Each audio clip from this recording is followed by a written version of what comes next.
বিসমিল্লাহির রহমানির রহিম। আমি এই মুহূর্তে দাঁড়িয়ে আছি মিরগঞ্জ বাজার, বাদেশ্বর ইউনিয়ন, গোলাপগঞ্জ। জনাব হাশেম সাহেবের পাঁচতলা বিল্ডিংয়ের 3 তলার ছাদের ঢালাইয়ের আগে রডের চেক। তো ছাদ ঢালাইয়ের রডের রড বিছানোর আগে সর্বপ্রথম সেন্টারিংটা সুন্দরভাবে করতে হবে। প্রথমে আমরা বিমের সেন্টারিং করে থাকি, তারপর স্ল্যাবের, তারপর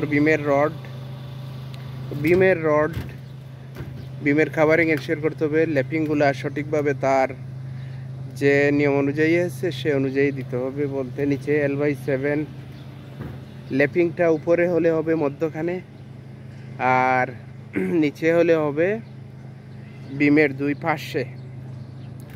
তারপর আমরা যদি স্ল্যাবে আসি, তাহলে স্ল্যাবের রডগুলা একটা স্ট্রেট বার যাবে, একটা ক্র্যাঙ্ক বার যাবে,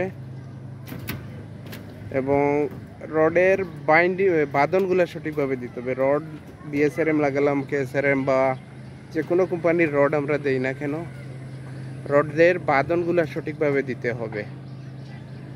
ভালো রড লাগালাম এবং ভালোভাবে কংক্রিটিং করতে হবে, কংক্রিটের রেশিও মেনটেন করতে হবে। যদি ভালো রডের সাথে খারাপ কংক্রিট দেই, তাহলে ডালাইটা কি হবে, আস্তে আস্তে খারাপ ডালাইয়ের সংস্পর্শে রডটা নষ্ট হয়ে যাবে, যার সৎসঙ্গের স্বর্গবাস, অসৎসঙ্গের সর্বনাশ। তো মোটামুটি রডের বাইন্ডিং ঠিক আছে, যদিও মাঝে মধ্যে 2-1টা রিং ইনক্লাইন্ড হয়ে আছে।